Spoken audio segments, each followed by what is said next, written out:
मला थोडक्यात माझ्या कॅरेक्टर बाबतीत सांगा असं सांगण्यात आलेलं आहे. पटकन एक इंट्रोडक्शन करून देते. मी रुमानी खरे आणि मी जे पात्र साकारते त्याचं नाव आहे दुर्गा देशमुख. तर ती गुहागरमधल्या छोट्या गावात लहानाची मोठी झाली आणि आई मामा मामी असे तिच्याबरोबर राहतात आणि वडील तिच्याबरोबर नसतात काही कारणास्तव. आणि तिला एक चांगली पत्रकार होण्याची खूप इच्छा असते, खूप कष्ट घेत असते. अतिशय हुशार मुलगी आहे ती आणि समाजामध्ये जे काही वाईट घडतंय त्याच्या अगेन्स्ट बोलणं किंवा जे काही अत्याचार होत आहेत त्याला वाचा फोडणं हे तिचं काम, तिचं कर्तव्य ती मानत असते. आणि एकीकडे तिला लक्षात येतं की तिच्या घरात आता जी काही परिस्थिती निर्माण झाली आहे, जे काही प्रॉब्लेम्स निर्माण झाले ते एका विशिष्ट माणसामुळे निर्माण झालेत. आणि मग ती रिव्हेंजच्या भावनेने पेटून उठते आणि या सगळ्या प्रवासात एक अभिषेक नावाचा मुलगा तिच्या आयुष्यात येतो आणि ती त्याच्या प्रेमात पडते. पण मग तिच्या आयुष्यातला जो ऑलरेडी गुंता असतो तो खूप जास्त वाढत जातो आणि ती गुंता तो कसा सोडवते ही अख्खी गोष्ट म्हणजे दुर्गा. हॅलो, हाय, मी अंबर गणपुले. मी अभिषेक मोहिते हे कॅरेक्टर करतो. एका पॉलिटिकल बॅकग्राऊंडचा तो मुलगा आहे, पण पॉलिटिक्समध्ये त्याला इंटरेस्ट नाही आहे. तो आर्टिस्ट आहे, कवी आणि फोटोग्राफीमध्ये इंटरेस्ट आहे आणि त्याचं एक तत्व आहे आयुष्य जगायचं की स्वतः जगा आणि दुसऱ्याला जगू द्या.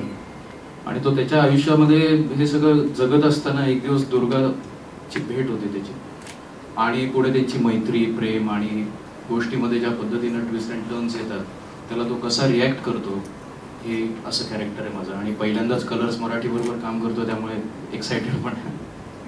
नमस्कार, मी राजेंद्र शिरसतकर. माझ्या करिअरची सुरुवात या गोजीरवाण्या घरात या मालिकेतून झाली होती तेव्हा ETV होता आणि आता 12 वर्षानंतर मी पुन्हा एकदा मराठी सिरियल करतो आणि ती कलर्सवरती करतो. का नाही केली ह्याला काही कारण नाहीये, पण तेव्हा वेळ नव्हता.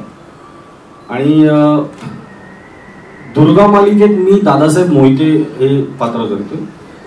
दादासाहेब मोहिते हा साम दाम दंड भेद काहीही करा पण सत्ता महत्वाची आहे. पण त्या हे सगळं करत असताना त्याचे कुटुंब पण आहे, 3 मुलं आहेत, सून आहे आणि ह्या फॅमिलीमध्ये पण एक स्वतःचा संघर्ष चालू आहे. हे घरातला संघर्ष प्लस बाहेरचं हे सगळं तो कसं हँडल करतो, त्यात दुर्गादेवी येणारच आहेत नंतर, हे सगळं तो कसं मॅनेज करतो ही एक गोष्ट आहे.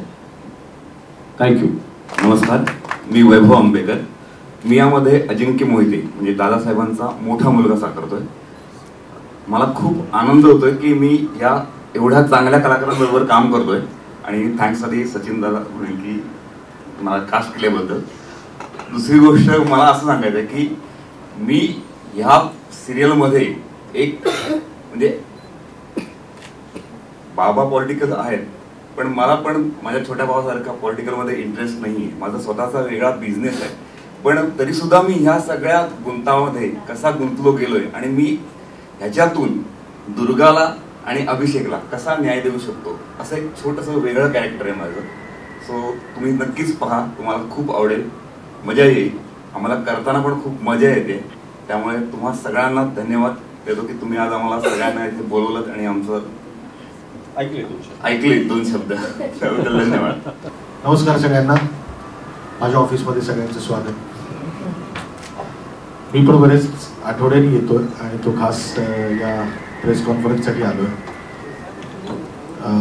आमची नवी मालिका दुर्गा ही मालिका 3 ते 4 महिन्यांपूर्वी एक कल्पना डोक्यात आली आणि सचिन दरेकर यासारखा सिद्धहस्त लेखक आणि दिग्दर्शक या मालिकेसाठी लाभला.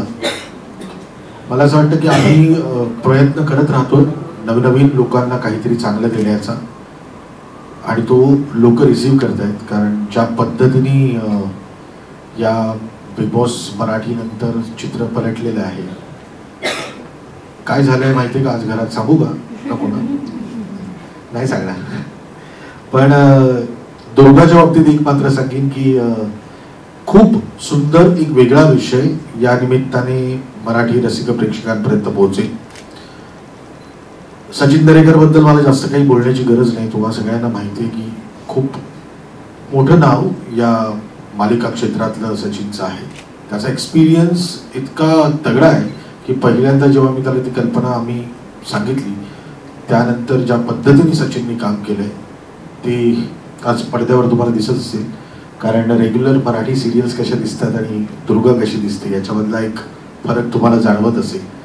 मी स्वतः एक दिग्दर्शक असल्यामुळे मी दुसऱ्या दिग्दर्शकांनी कसं काम केले फार चिकित्सक वृत्तीने बघत असतो आणि मला त्यावेळेस बरं वाटतं की अरे हे मी विचारच नव्हता केला, तो विचार सचिनने केला आणि तो आज पडद्यावर दिसतोय.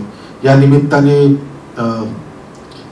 रुमानी गणेश ही जोडी तुम्हाला सगळ्यांना दिसेल. माझा मित्र राजूबरोबर मी खूप काम केलं या अगोदर. पण शिल्पा आफ्टर बाई पण भारी देवा या सिनेमानंतर शिल्पा या मालिकेत फार प्रमुख भूमिकेत तुम्हाला दिसून येईल. आम्ही कलर्स मराठी म्हणून एकच विचार करत राहतो की जे काही सुरू आहे आजूबाजूला त्यापेक्षा आपण काहीतरी वेगळं केलं तर लोकांचं लक्ष आपल्याकडे लागतं. म्हणजे जी रेग्युलर जो काही ड्रामा सुरू आहे वेगवेगळ्या चॅनल्सवर आणि तो त्यांच्यासाठी वर्क करतोय, तो चांगला होतोय, कसा वाटतोय हा वेगळा मुद्दा. पण जर कलर्स मराठीमध्ये आम्ही सगळ्यांनी जर काहीतरी वेगळं केलं तर लोकांचं लक्ष आमच्याकडे जास्ती लागायला सुरुवात होईल. त्याची सुरुवात दुर्गेचं नाव घेऊन आम्ही केलेली आहे. 7:30 वाजता आज त्याचा पहिला एपिसोड टेलिकास्ट होईल. आज जिओ सिनेमावर तो एपिसोड आलेला आहे आणि त्याच्या चांगल्या चांगल्या कॉमेंट्स इथे आमच्या सगळ्या लोकांना यायला लागलेले आहेत. या बिग बॉस मराठीच्या अख्ख्या प्रवासामध्ये तुम्हाला कलर्स मराठी आणखी खूप खूप आणि सॉलिड मनोरंजन देण्याचं एक वचन या निमित्ताने मी तुम्हाला देतो. आम्ही सगळेच उत्सुक आहोत त्या सगळ्या नवीन गोष्टी तुमच्यासमोर आणण्यासाठी आणि मला खात्री आहे की तुमच्या मार्फत आमच्या प्रेक्षकांपर्यंत हा निरोप नीट जाईल आणि तुम्हाला ज्या पद्धतीने सगळे प्रेक्षक बघतात तसं आम्हालाही या दुर्गेला पण बघायला सुरुवात करतील. कारण दुर्गा तुमच्यातलीच एक आहे, कारण ती स्वतः पत्रकार आहे. तिच्याबरोबर गप्पा मारल्यानंतर तुम्हाला कळेलच. पण आज इथे तुम्ही आलात त्याबद्दल खूप मनापासून आभार. बरेच वेळा माझा चॅनलचा आवाज दाबण्याचा त्यांनी प्रयत्न केला पण तो असफल झालेला आहे आणि आता आमचे आवाज तुमच्यापर्यंत पोहोचायला लागलेले आहेत. हाच आवाज तुम्ही आता लोकांपर्यंत पोहोचवाल एवढी आशा बाळगतो. Thank you very much. खूप बोललेत सगळी मंडळी, काही ठेवलेलं नाही. मी आता तेच मुद्दे काढत होतो की काय उरलंय ते बोलूया, पण काही उरलं नाही. दुर्गा म्हणजे गोष्ट तुम्हाला कळली आहे, त्याच्या मागची भावना मात्र ही मालिका करण्यामागची मूळ भावना किंवा विचार इंटेन्शन हे होतं चौकट मोडूया. कारण गेली 10 वर्ष मी टेलिव्हिजनपासून थोडा लांब होतो, वेगवेगळ्या क्षेत्रात काम करत होतो माध्यमात आणि आता पुन्हा करायचं झालं तर चौकटीच्या बाहेरचं काहीतरी करूया. कारण नेहमी सांगितलं जायचं हे टेलिव्हिजनवर चालत नाही, हे टीव्हीवरनं असंच असतं, प्रेक्षकांना हे असंच बघायला आवडतं, असं म्हणून आपण पुन्हा पुन्हा त्याच गोष्टींची वेगवेगळी व्हर्जन्स इतकी वर्ष बघत आलेलो आहोत. उत्तम आहे, ते काय वाईट आहे असं माझं म्हणणं नाही, पण वेगळं काही करायचंच नाही का, वेगळा प्रयत्न तर करून बघूया या उद्देशाने आम्ही या मालिकेची गोष्ट बांधायला सुरुवात केली आणि प्रयत्न केलाय चौकटीत राहून चौकट मोडायचा. लेट्स सी, कारण हा जॉनर तसा रिव्हेंज स्टोरी शक्यतो टेलिव्हिजनवर आतापर्यंत आपण पाहिलेली नाही, खूप कमी बघितलेल्या आहेत गोष्टी अशा. पण आय एम शुअर तुम्हाला हे आवडेल आणि चौकट मोडण्यासाठी मला ज्यांनी बळ दिलं, कारण ते हवं असतं नेहमी. सो ते सगळ्यात महत्त्वाचं म्हणजे केदार शिंदे सर, जे आता जस्ट गेलं बाहेर. सगळ्यात सोपा पेपर होता ही मालिका म्हणजे, कारण दरवेळी असं असतं आपण 3 महिने गोष्ट बनवत असतो, मग हे नाही रे, मग असं करूया तसं करूया, हे करून बघूया, मग हा रिसर्च येईल वगैरे वगैरे. असं काही घडलं नाही. मी गेलो, सरांना भेटलो, ही गोष्ट ते म्हणाले उत्तम आहे, हे करूया, इतकं झालं हे. त्यामुळे ना ते जो विश्वास असतो ना, ते कन्व्हिक्शन असतं की ही गोष्ट सांगायची. मग साम दाम दंड भेद, जे काही अडचणी येतील, ज्या अडचणी जी संकट येतील, आम्ही तुझ्याबरोबर उभे आहोत, तू कर. सो त्यामुळे केदार शिंदे सर, सोजल, ओंकार अंकुर, ही सगळी टीम, या टीमने कधीच ते चॅनल असल्याचा आणि मेलवर लाल हायलाइट्स फीडबॅक असे मला एकदाही आलेले नाहीत आतापर्यंत. सो आय एम फॉर्च्युनेट की इतक्या वर्षांनी मला हा एक वेगळा अनुभव आहे. आम्ही सगळे एकत्र बसतो, शांतपणे चर्चा करतो आणि गोष्ट ठरवतो किंवा पुढे काय करायचं आहे ते ठरवतो. व्हिज्युअल एक्सेलन्स थोडासा हा एक वेगळा अजून आपण म्हणू शकतो भाग, कारण दृश्य हे कुठल्याही दृकश्राव्य माध्यमातलं पहिलं कम्युनिकेशन असतं.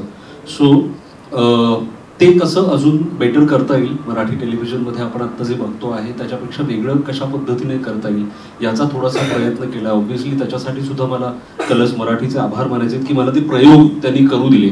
आणि मुळातच हा एक प्रयोग आहे, चौकट मोडण्याचा प्रयत्न आहे आणि हा सक्सेसफुल झाला तर बऱ्याच चौकटी मोडायला लोक इन्स्पायर होतील असं मला वाटतं. आणि थँक्यू सो मच. तुम्ही सगळे प्लीज दुर्गा बघा आजपासनं आणि ही चौकट मोडण्याच्या आमच्या प्रयत्नाला यश मिळवून द्या.